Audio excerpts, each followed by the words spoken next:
കഴിഞ്ഞ കുറച്ചു വർഷങ്ങളായി മലയാള സിനിമയ്ക്ക് വന്ന മാറ്റങ്ങൾ ഏറെയാണ്. ബോക്സ് ഓഫീസ് കളക്ഷനിലും കാര്യമായ മാറ്റങ്ങൾ സംഭവിച്ചിട്ടുണ്ട്.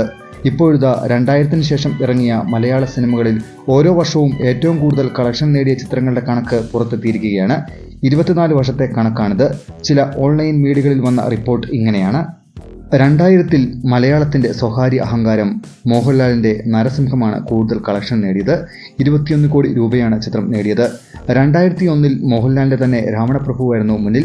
17 കോടിയായിരുന്നു കളക്ഷൻ. 2002-ൽ ദിലീപാണ് ഒന്നാം സ്ഥാനത്ത് എന്നുന്നത്. ദിലീപ് ലാൽ ജോസ് കൂട്ടുകെട്ടിലിറങ്ങിയ മീശ മാധവനായിരുന്നു 19 കോടി കളക്ഷനുമായി മുന്നേറിയത്. 2003-ൽ മോഹൻലാൽ ബാലേട്ടനായി എത്തിയ ബാലേട്ടൻ 14 കോടി നേടി ഒന്നാം സ്ഥാനത്തെത്തി. 2004-ൽ സേതുരാമയ്യർ CBIയിലൂടെ മമ്മൂട്ടി ഒന്നാം സ്ഥാനത്ത് എത്തി. 14 കോടി രൂപയായിരുന്നു ചിത്രത്തിന്റെ കളക്ഷൻ. 2005-ൽ രാജമാണിക്യവും 25 കോടി രൂപ നേടിയാണ് ഒന്നാം സ്ഥാനത്തെത്തിയത്. 2006-ൽ പൃഥ്വിരാജാണ് ബോക്സ് ഓഫീസ് പട്ടികയിൽ ഇടം പിടിച്ചത്. ക്ലാസ്മേറ്റ്സ് എന്ന ചിത്രം 24 കോടി രൂപയാണ് കളക്ഷൻ നേടിയത്. മലയാളത്തിലെ മികച്ച ക്യാമ്പസ് സിനിമ എന്ന വിശേഷണവും ചിത്രത്തിന് ലഭിച്ചു. 2007-ൽ മമ്മൂട്ടിയുടെ മായാവി 15 കോടി നേടി ഒന്നാമതെത്തി. 2008-ൽ മലയാള സിനിമയിലെ ഒട്ടുമിക്ക താരങ്ങളും അണിനിരുന്ന 2020 എന്ന ചിത്രമാണ് 33 കോടി രൂപ കളക്ട് ചെയ്ത് ആ വർഷം ഒന്നാമത് എത്തിയത്. 2009-ൽ 15 കോടി നേടി മമ്മൂട്ടിയുടെ കേരളവർമ്മ പഴശ്ശിരാജയും 2010-ൽ 16.5 കോടി നേടി മമ്മൂട്ടിയുടെ പോക്കിരിരാജയും ഒന്നാം സ്ഥാനം ഉറപ്പിച്ചു. 2011-ൽ മോഹൻലാൽ, സുരേഷ് ഗോപി, ദിലീപ്, ശരത് കുമാർ എന്നിവരുടെ ക്രിസ്ത്യൻ ബ്രദേഴ്സ് 28 കോടി കളക്ഷൻ നേടി. 2012-ൽ മായാമോഹിനിയിലൂടെ ദിലീപ് വീണ്ടും ഒന്നാം സ്ഥാനത്തെത്തി. 22 കോടിയായിരുന്നു മായാമോഹിനിയുടെ കളക്ഷൻ. ഇതുവരെയില്ലാത്ത മാറ്റം കുറിച്ച റെക്കോർഡുകൾ തകർത്തെറിഞ്ഞ വർഷമായിരുന്നു 2013.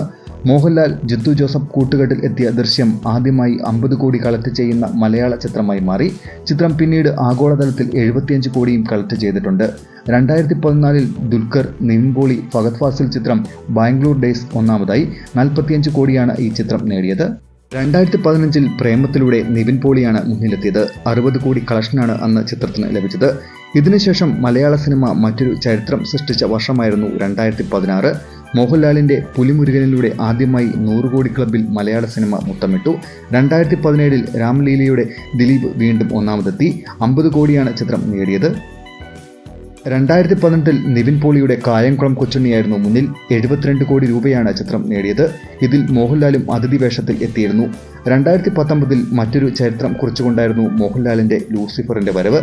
150 കോടിയിലേക്കാണ് ചിത്രം മോളിവുഡിനെ കൊണ്ടെത്തിച്ചത്. 2020-ൽ കുഞ്ചാക്കോ ബോബന്റെ 5-ാം പാതിര 50 കോടി കളക്ഷൻ നേടി മുന്നിലെത്തി. 2021-ൽ ദുൽഖർ സൽമാന്റെ കുറുപ്പ് 81 കോടി രൂപ നേടി ഒന്നാമതെത്തി. 2022-ൽ ഭീഷ്മപർവ്വതത്തിലൂടെ മമ്മൂട്ടി വീണ്ടും ഒന്നാമതായി. 80 കോടിയോളമാണ് ചിത്രം കളക്ഷൻ നേടിയത്. 2023-ൽ ടൊവിനോ തോമസ്, ആസിഫ് അലി, കുഞ്ചാക്കോ ബോബൻ എന്നിവർ അണിനിരുന്ന 2018 എന്ന ചിത്രമാണ് 175 കോടിയിലേറെ കളക്ഷൻ നേടി മുന്നിലെത്തിയത്. 2024-ൽ സകല റെക്കോർഡുകളും ഭേദിച്ച് മഞ്ഞുമൽ ബോയ്സ് ഒന്നാം സ്ഥാനത്തെത്തി. 200 കോടിയിലേറെ കളക്ഷൻ നേടി മലയാളത്തിലെ എക്കാലത്തെയും പണം വാരി ചിത്രമായി മഞ്ഞുമൽ ബോയ്സ്. മാത്രമല്ല, കേരളത്തിന് പുറത്തുനിന്നും നല്ല കളക്ഷനാണ് ചിത്രത്തിന് ലഭിച്ചത്. തമിഴ്നാട്ടിൽ നിന്നും ഏറ്റവും കൂടുതൽ കളക്ഷൻ നേടുന്ന മലയാള ചിത്രവും ഇതായിരുന്നു.